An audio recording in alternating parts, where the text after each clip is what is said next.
안녕하십니까? 오늘은 3월 5일 안식일 이리로 올라오라 하는 주제로 함께 은혜를 나누겠습니다. 주제절 히브리서 10장 19절에서 20절에 있는 말씀을 다시 읽겠습니다. 그러므로 형제들아, 우리가 예수의 피를 힘입어 성소에 들어갈 담력을 얻었나니 그 길은 우리를 위하여 휘장 가운데로 열어놓으신 새로운 살 길이요 휘장은 곧 그의 육체니라. 9장 24절에 있는 말씀하고 좀 비슷한 말씀이 나왔죠. 오늘 교과에 있는 말씀은 9장 24절이었는데 저는 오늘 10장 19절 20절에 있는 말씀을 가지고 은혜를 나누기를 원합니다.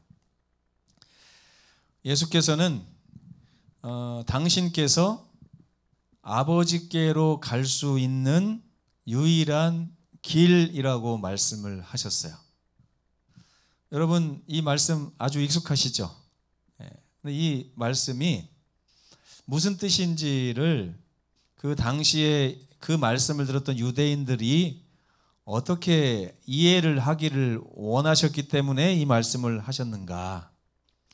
요한복음 14장 6절에 보면 내가 곧 길이요 진리요 생명이니 나로 말미암지 않고는 아버지께로 올 자가 없느니라. 예수께서 이렇게 말씀하셨어요.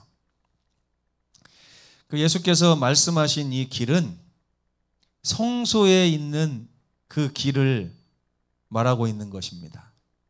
성소에는 길이 있어요. 그리고 그 길은 창세기 3장에서 나오는 생명나무를 향해서 가는 그 길하고 똑같은 길입니다. 근데 이 길을 통해서만 죄인이 아버지의 보좌에까지 이를 수가 있는데요. 그 길에는 3개의 문이 있습니다. 성소에 보면 3개의 문이 있어요. 근데 오늘 주제절에서 읽었다시피 이 휘장은 곧 그리스도의 육체를 나타내는 것이다. 이렇게 말씀을 했거든요. 그러면 길에 문이 3개가 있는데 그 문은 다 휘장이거든요. 그 휘장은 예수님의 육체를 나타낸다고 합니다. 그러면 예수님의 이 말씀이 이해가 되죠. 내가 곧 길이요 진리요 생명이니 나로 말미암지 않고는 아버지께로 올 자가 없느니라. 휘장은 교과 시간에도 말씀을 드렸지만 우리 죄인들을 하나님으로부터 이렇게 막아세우는 경계선 역할도 합니다. 또 한편으로는 하나님의 아주 거룩한 영광으로부터 우리 죄인들을 보호하는 보호 역할을 하기도 합니다. 경계와 보호 역할을 하시는 분이 우리 예수님이십니다. 그 예수님을 통해서 우리가 하나님의 보좌로 가는데 문이 3개가 있으니까 우리는 예수님을 3번 통과를 해야 되는 거예요. 이해가 되십니까, 여러분? 예수님을 3번 통과를 해야만 아버지 보좌에 이를 수가 있어요. 이게 그 말입니다. 내가 그 길인데 나를 통하지 않고서는 아버지께로 올 자가 없는데 나를 3번 통해야 된다. 요한복음 10장 9절에 보면 내가 문이니, 길이라고 하신 예수님께서 또 뭐라고 말씀하세요? 문이라고 말씀하십니다. 누구든지 나로 말미암아 들어가면 구원을 받고 또는 들어가며 나오며 꼴을 얻으리라. 여기 보니까 들어가기만 하면 좋은데 나오기도 하네요. 그렇죠? 그 문을 통해서 들어가면 구원을 받는데 들어감으로 끝나는 게 아니고 들어갈 때도 복, 나올 때도 복, 이런 말이 있어요.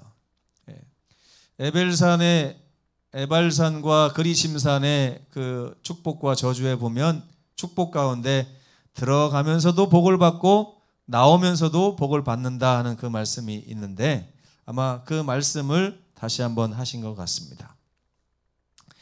그래서 오늘은 성소에 있는 세 개의 문을 좀 살펴보려고 합니다. 지난주에 계속해서 휘장을 얘기하면서 이 성소에 있는 세 개의 문을 말씀을 안 드린 것 같았어요. 그래서 성소에는 문의 역할로서 예수님의 육체를 상징하는 세 개의 휘장이 있었습니다.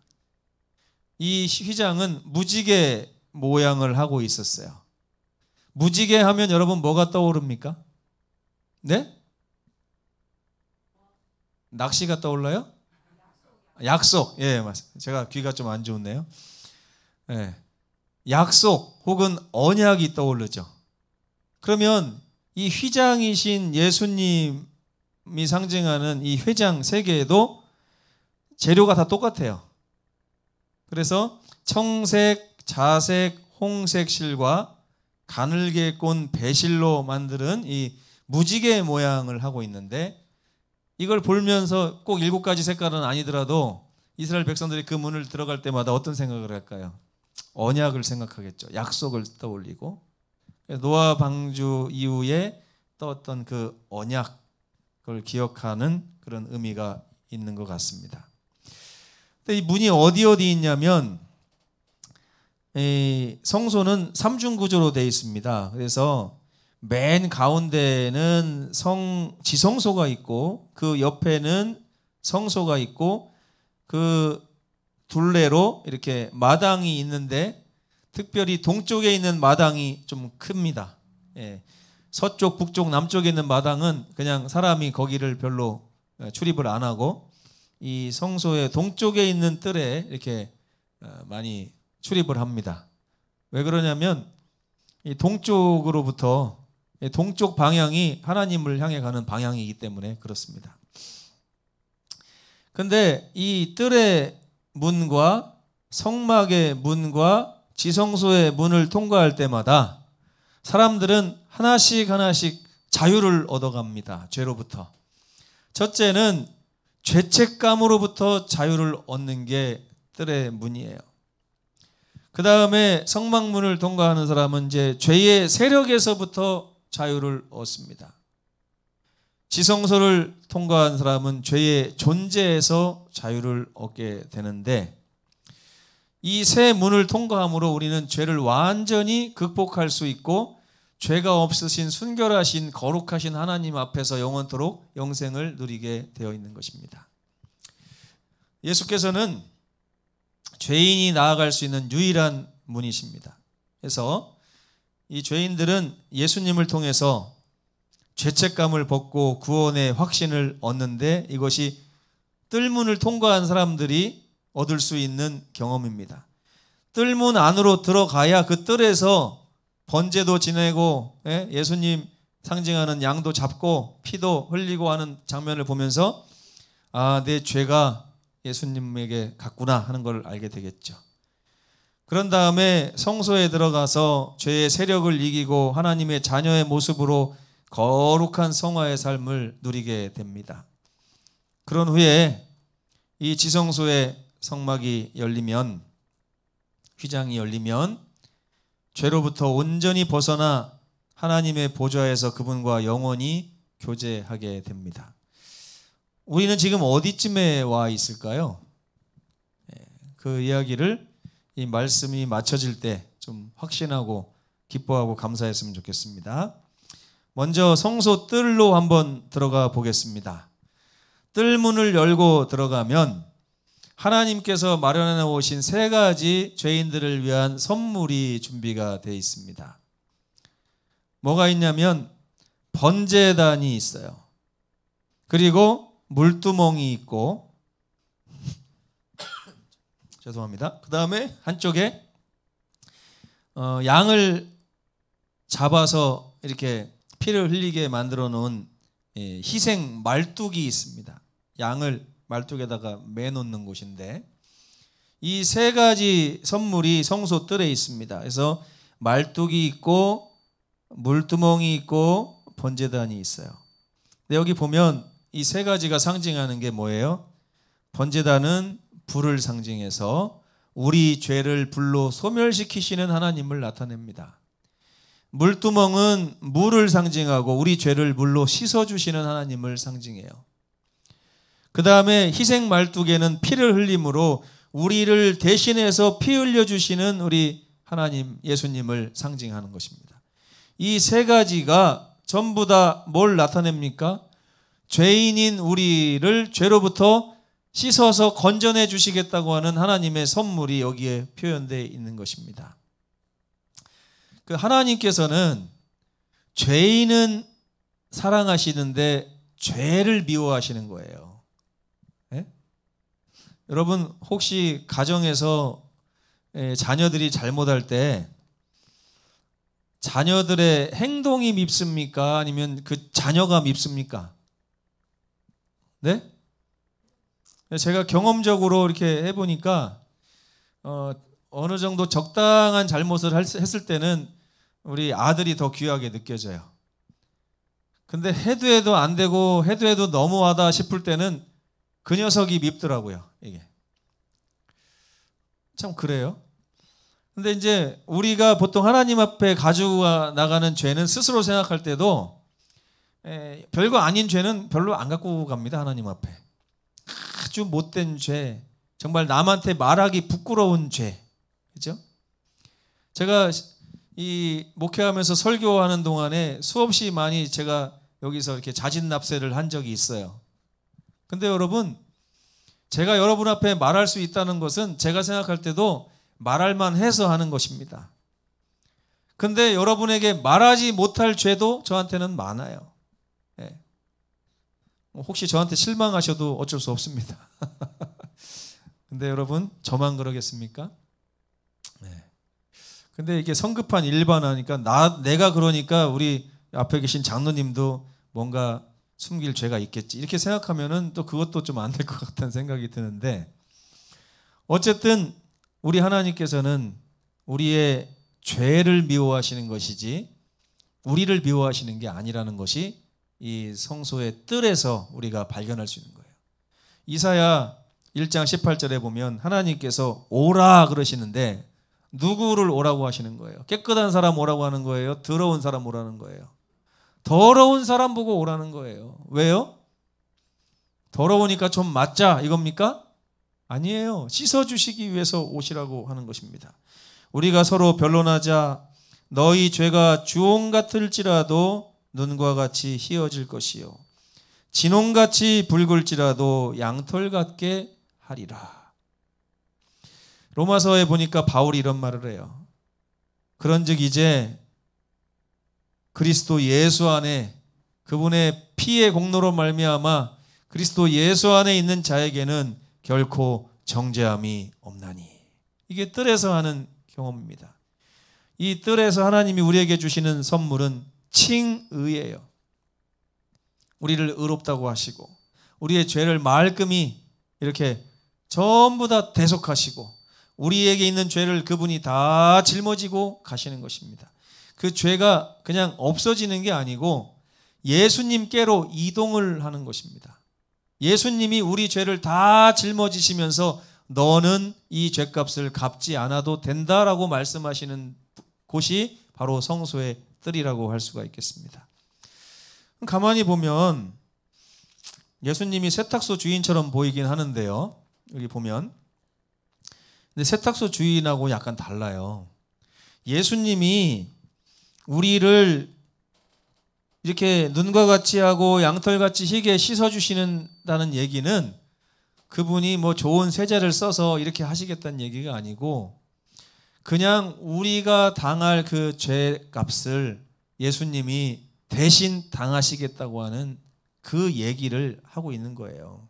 그래서 여기서 참 감사할 그런 부분이 있다고 생각을 합니다. 이렇게 성소의 뜰에서 우리의 죄값을 대신 지신 하나님의 어린 양을 만난 분들은 이제 예수님의 피를 가지고 담력을 얻어 성막으로 들어가게 됩니다. 또 문을 하나 지납니다. 그 문도 예수님을 나타내죠. 성소 뜰의 선물을 받고 예수 그리스도를 개인의 구주로 영접한 자들은 이제 중보자이신 예수를 힘입어 성막으로 들어갑니다. 이게 맥추절이라고 제가 말씀드렸어요. 히브리서가 얘기하는 게 이거고요. 우리는 지금 이 성막에서 살고 있는 사람들입니다. 지성소는 하늘나라를 얘기하고요. 근데 성막문을 열고 들어가면 그곳에도 세 가지 선물이 있습니다. 왜 이렇게 세 가지 선물이 있나 봤더니 지성소에도 세 가지 선물이 있어요. 왜 세 가지냐면 이게 완전수이기도 한데 하나님 세 분이 하나씩 선물을 놓고 가신 게 아닌가 이런 생각도 제가 해봅니다. 그 세 선물은 뭐냐면 등대가 있고요, 떡상이 있고 분향단이 있어요. 이 등대는 빛을 반짝반짝 내는 기구입니다. 떡상은 음식을 얘기하고요. 분향단은 이게 연기가 올라간 이걸 기도라고 생각하시면 돼요. 그래서 분향단을 이스라엘 백성들은 기도의 마루 이렇게 불렀습니다. 근데 이 등대와 떡상이 나타내는 것은 하나님의 말씀이에요. 하나님의 말씀. 그래서 시편 119편 105절에 보면 주의 말씀은 내 발의 빛이요, 내 발의 등이요, 내 길의 빛이니이다. 이런 말씀이 있습니다. 요한복음 6장 35절에 보면 나는 생명의 떡이니 라고 하는 말씀이 있어요. 나는 하늘로서 내려온 떡이니, 이런 말씀이 있습니다. 그래서 이 등대와 떡상을 통해서 이 성막 안에 있는 사람들은요, 이 성막이 이 등대에 불이 꺼지면 창문이 없기 때문에 어둡습니다. 어두워요. 그래서 항상 이 등대의 빛을 불을 끄지 말라고 그랬습니다. 이 꺼지면 큰일 납니다. 제사장들 큰일 나요. 어쨌든 이 성막 안에 들어가면 등대불만 켜져 있어요. 그렇기 때문에 이 등대불을 통해서 방향을 찾고 길을 찾고 뭐가 어디에 있는지를 이렇게 보는 것입니다. 하나님의 말씀을 통해서 우리가 삶을 바라보지 않으면 우리는 베드로전서 2장 9절에 말씀한 것처럼 어두운 데서 거하는 사람들일 뿐이에요. 근데 하나님의 말씀을 통해서 그의 밝은 빛으로 오는 것입니다. 기이한 빛으로. 이해가 되세요? 그 다음에 이 하늘로부터 내려온 떡을 날마다 먹는다는 얘기는 이게 말씀을 뜻하기도 하지만 예수님과의 교제를 뜻하는 것입니다. 또 물론 말씀도 요한복음 1장에 보면 예수님이라고 그랬어요. 그렇죠? 또 기도할 때는 누구 이름으로 합니까? 예수님 이름으로 하죠. 그러니까 이 세 가지 선물이 다 누구와 관련이 있냐면 예수님과 관련이 있어요. 예수님의 말씀을 순종함으로 따라가는 삶, 또 예수님과 날마다 교제를 하며 영적인 양식을 채우는 삶, 예수님의 이름으로 하나님께 구하는 삶, 하나님과 교제하는 이 삶을 우리가 누릴 수 있습니다. 근데 참 중요한 것은 요 분향단은 그 다음 칸인 지성소와 소통하는 공간이라고 보시면 돼요.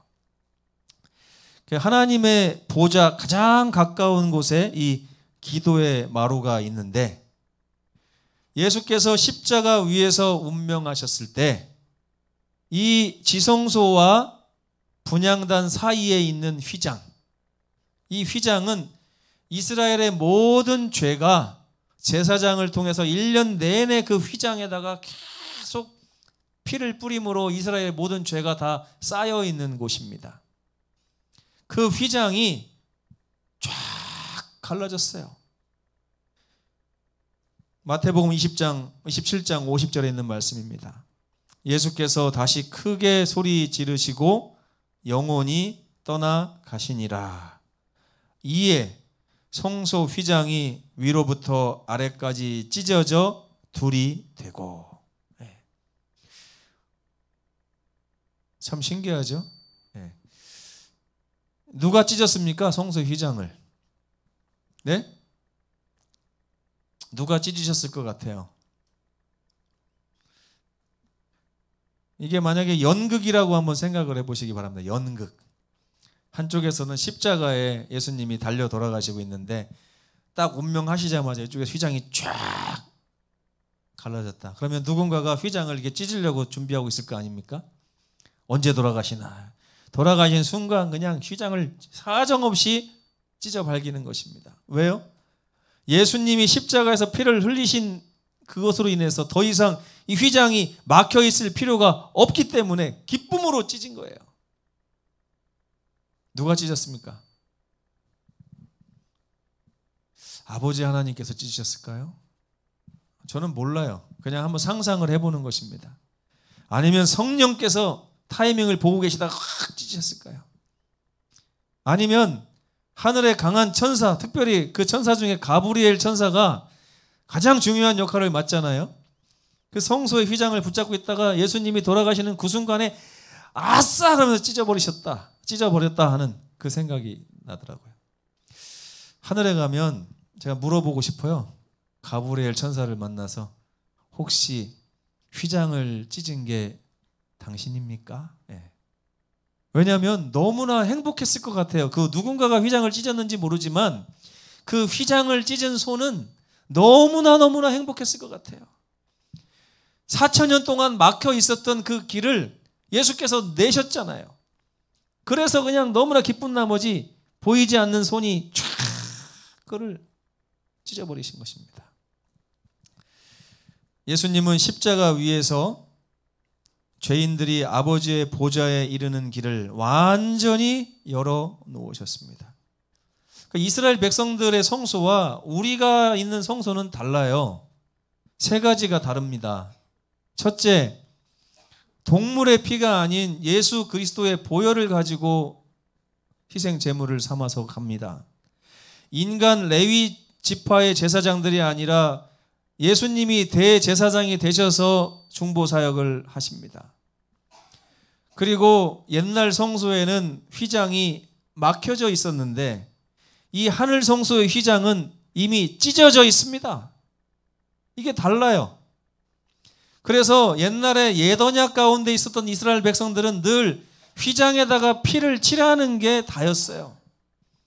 근데 오늘 우리는 그렇게 하면 안 됩니다. 우리는 휘장의 피를 가지고 휘장에 칠할 것이 아니라 예수님을 통해서 예수님과 함께 아버지 보좌 우편으로 담대하게 나아가야 되는 것입니다. 이게 옛 언약과 새 언약의 차이예요. 입장이 다릅니다. 입장이. 같으면서도 다릅니다. 예. 그래서 계시록 4장 1절에는 이런 말씀이 있어요. 2일 후에 내가 보니 하늘에 닫힌 문이 있다고요? 열린 문이 있다고요? 왜요? 찢어졌잖아요. 문은 무조건 예수님인데 하늘문도 예수님이에요. 근데 이 문이 찢어졌기 때문에 이제 열린 문이 된 것입니다.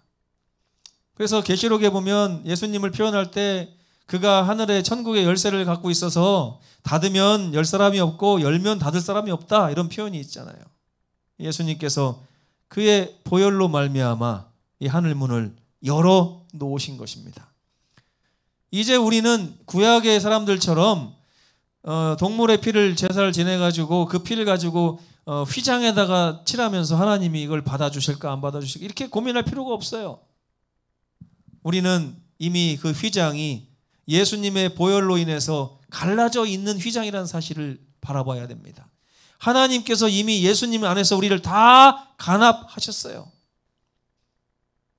그렇기 때문에 그 휘장을 우리가 들어감으로 끝나는 게 아닙니다. 들어가면 하늘에서 살아야죠. 근데 우리는 여전히 한 번 들어갔지만 이 삶에서 여전히 성막에서 살아야 되는 거예요.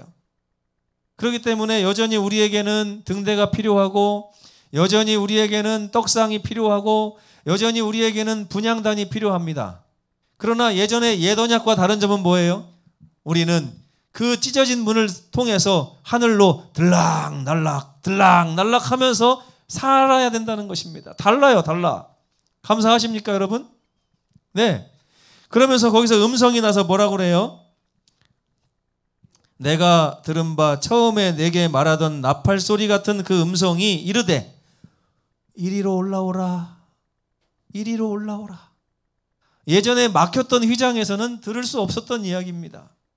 하늘 성소의 그 휘장 갈라진 틈에서 음성이 나서 나팔 소리와 같은 음성이 뭐라고 합니까? 이리로 올라오라. 모든 것이 해결됐으니 너희는 이리로 올라오라. 예수님 재림하시면 올라갈 텐데 좀 참으십시오. 이렇게 이거 아니에요. 지금 올라오라는 거예요. 지금 우리가 몸은 이 세상에 있지만 우리의 법적인, 우리의 영적인 모든 것이 하늘에 있기 때문에 하나님은 계속해서 이리로 올라오라 그러는 것입니다. 너무 감사하지 않으세요? 네. 그래서 그 문을 들어갔다 나왔다 할 때마다 복을 얻는다고 예수께서 아까 말씀하신 거예요. 이게 얼마나 은혜스러운 말씀인지 모릅니다. 우리에게는 열린 문이 있습니다. 예수께서 그 문을 그 보혈로 열어 놓으셨어요. 히브리서 기자는 그래서 이렇게 외칩니다. 함께 읽어보겠습니다. 시작. 그러므로 우리는 긍휼하심을 받고 때를 따라 돕는 은혜를 얻기 위하여 은혜의 보좌 앞에 담대히 나아갈 것이니라. 아멘. 네. 우리는 아직 이 세상에 있지만 그 열린 문을 통해 사도 바울은 이렇게 얘기합니다. 빛을 받고 하늘의 은사도 맛보고 약속하신 성령에 참여한 바도 되고 하나님의 선한 말씀도 맛보고 내세에 있을 능력도 맛보는 그런 삶을 지금 살 수 있다. 예수님의 맥추절 이 소재를 통해서 우리가 그렇게 할 수 있다라고 주장하고 있는 것입니다. 우리는 필요할 때마다 언제든지 그것을 할 수 있습니다. 왜냐하면 우리는 구원을 얻기 위해 사는 백성들이 아니고 구원을 누리면서 살고 있는 백성들이기 때문에 그렇습니다. 예, 더 이상 우리는 구원 얻기 위해서 노력하지 않아도 돼요. 이미 우리는 구원 받은 백성들이고 그 증거가 갈라진 휘장 사이에 보이고 있습니다. 그 안에서 음성이 들려옵니다. 이리로 올라오라. 뜰에서 하나님이 남기신 새 선물을 받아 감사하며 성막에 들어와서 또 빛 되신 우리 예수님, 말씀과 또 영적인 양식 되시는 우리 예수님, 또 기도의 주제 되시는 우리 예수님, 이 예수님을 통해서 시온자에 계신 하나님과 소통하며 너희가 내 이름으로 구하는 모든 것을 내가 속히 너희에게 줄 것이다 하고 예수께서 승천하시기 전에 말씀하셨잖아요.